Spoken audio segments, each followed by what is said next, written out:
like right across the street here, and the Coors train passing by.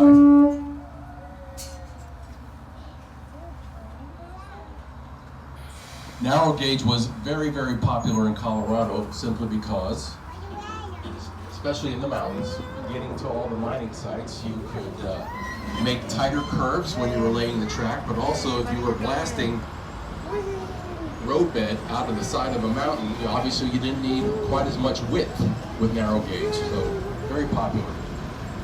Some places around the museum, if you're looking, you'll see a set of tracks that has 3 rails on it, and that's both a combination of narrow gauge and standard gauge, which we have to use every once in a while. We're removing some of the rolling stock around. Okay, since we're all facing different directions, I can't say on your right or on your left, so we either talk about what's inside the loop, that is the side of the car that you boarded on, or outside the loop. Okay, as soon as we get out from behind these large yellow Union Pacific cards, you'll see some activity here down in the Denver G-Scale Model Railroad Club. Now, they're not specifically tied to the museum, although the museum did give them the space to set up their operation here. If you came out of your car and came immediately over the boarding area and haven't been here yet, I highly recommend you get over here, especially if you've got little ones. Little ones are absolutely enthralled with what goes on right here in the G-Scale Railroad Club. And several members are here today, and they're running their pieces. It's fun to watch.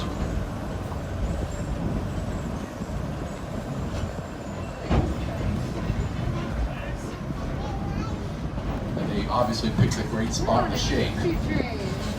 Okay, there's a tank car coming up inside the loop with the word Gramps on the side of it. That is a piece of very, very specific Colorado Railroad history, and I'll tell you more the next time we come up through here. As soon as we get past this string of tank cars and this one stock car, you'll see 2 very unique locomotives.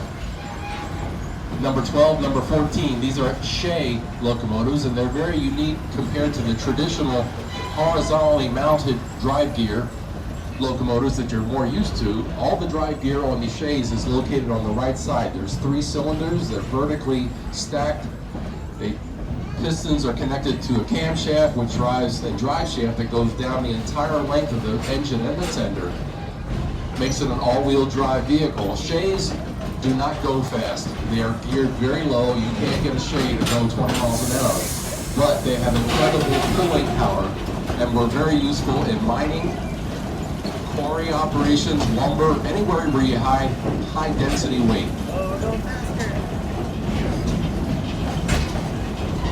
The big red brick building on inside the loop is the back side of our roundhouse. Will shortly be on the front side. 5 bays, 5 stalls. 99.9% of the restoration and refurb work that goes on here happens in that building.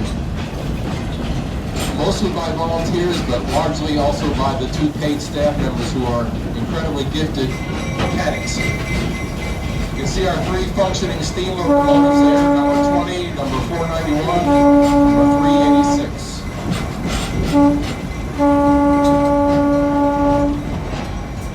Back in May, we had all 3 running on a single day. It was really a hoot.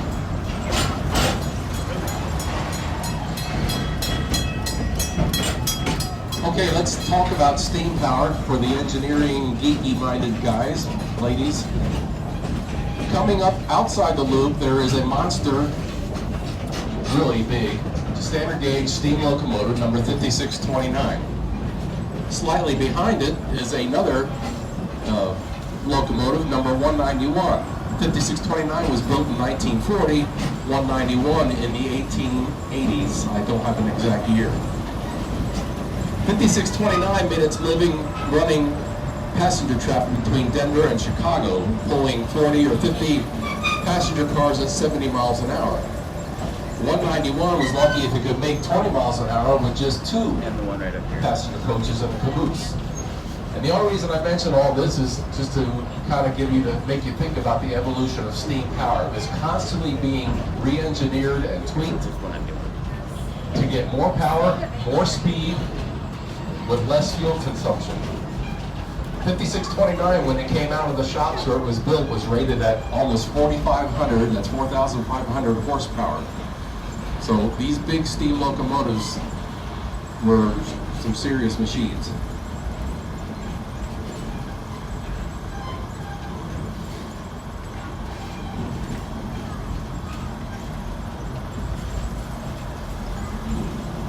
So let's go back to this tank car at the top of the hill with the word Gramps on the side of it. In early 1900s, oil. Oil was discovered on the New Mexico-Colorado border. One of several oilmen came in to do business there.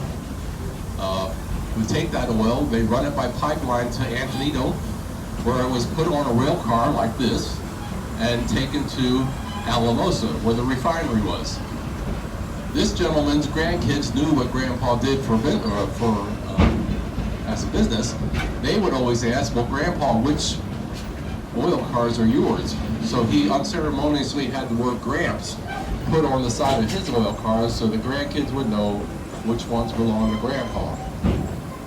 And that is very specific Colorado Railroad history.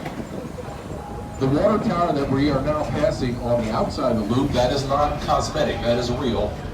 When we run steam, we pull up to that water tank and take on 2,000 or 3,000 gallons at a time. I discovered in my learning about steam locomotives that water was obviously important to make steam, but it was absolutely critical. You cannot run out of water on a steam locomotive. If you do run out of water, you can kiss that steam locomotive goodbye. Because what usually follows is a boiler explosion. Okay, back to our roundhouse. Here's a rhetorical question. Why is a roundhouse round? When we get down in front again, take a good look at what's in front of the roundhouse. Turntable, which is a special piece of constructed bridge architecture with a track on it. And it pivots on a central pivot. We use it to switch tracks, turn locomotives. Obviously, it's round, and the tracks that come off of it are laid out in a radical pattern around it. And those tracks that go into the roundhouse, the 5 bays, cause the building to be round. Our turntable has a great history. It started out in Western Illinois, where it was first constructed.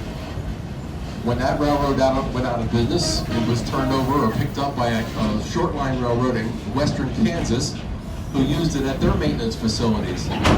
When they ceased to operate, they contacted the Colorado Railroad Museum and said, hey, would you like our turntable? We'd love to donate it. And here it is. If you go to YouTube and look search on Colorado Railroad Museum turntable,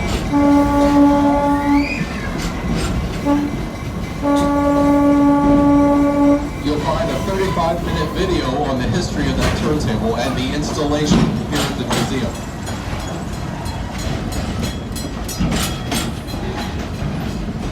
All right, once again, outside the loop, just behind 5629, there's another strange vehicle. It's silver, trimmed in black, looks like half truck, half railroad car. What is it? That is a galloping goose. In 1929, the Depression hit, and the next several years, the railroads were in dire trouble for lack of revenue. The brainiacs at the Rio Grande Southern said, what can we do to provide some level of service to the southern mountain routes? They took a Pierce Arrow truck, which you'll see is the obvious front side. They extended the frame and they put a railroad car on the back of it. Configured for passengers, configured for freight. It was incredibly economical because a galloping goose has a crew of 1, whereas a locomotive, tender, and all the cars that go with it, you've got a brakeman, you've got a couple brakemen, you've got an engineer, you've got a fireman, you've got a conductor. So crew of 1 over a crew of 5. Incredibly economical for them. So they were able to continue a basic line of service, but also, most importantly, continue to handle the U.S. mail, which was very lucrative. Okay, once we get out from behind these UP cars here, there's another locomotive, big yellow guy, trimmed in gray, 5771. locomotive is F9 diesel electric with its corresponding B unit, matching B unit. Very significant locomotives, got over 3 million verified miles on it. Used to pull the California Zephyr from Denver to the west coast of California. After that line discontinued, it was brought back to Colorado and ran what the locals know as the ski train. Downtown Denver Union Station up to the Winter Park ski area through the Moffett Tunnel. And then after that, it came to live here at the museum. Right next to that is a huge, I don't know the diameter of it, but it's a snowblower, a rotary snowblower that used to ply the mountain routes, keeping the tracks free of 4 and 5, 6 feet of snow. It was powered by a steam-powered operation. There's a boiler right behind it that supplied the power to turn that rotary plow.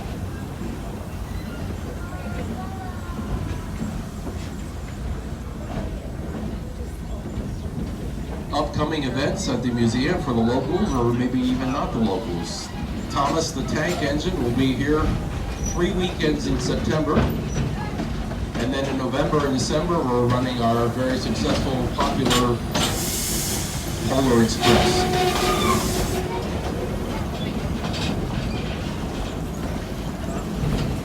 If you're looking for more information on those types of things, it's on the museum website, ColoradoRailroadMuseum.com.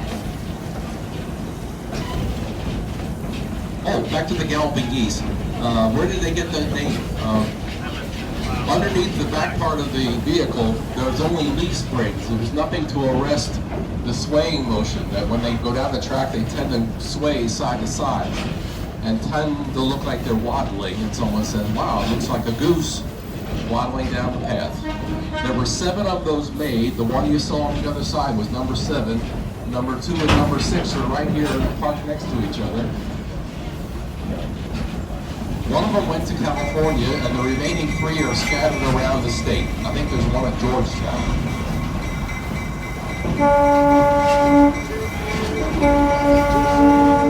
Last thing I want to talk about is there's a big donation jug up here. We have a project going that's kind of an unplanned project. There's a car sitting here right next to the museum. It's number 96. It's a private business car, one of the railroad execs 100 years ago. Number 96, right there. The problem is the roof leaks, and several attempts to keep it from leaking have failed. So we're going to build a kind of a pavilion cover over it to protect it from the elements, the rain and the snow, yada yada. So if you care to contribute to that effort, we're really getting close to the amount we need to pull the trigger on that project. Okay, we're coming into the end of our 3rd trip around the grounds. Please wait for a single blast of the horn. It just simply means the brakes are set, and that's your signal to get up. Once again, thanks for being with us today.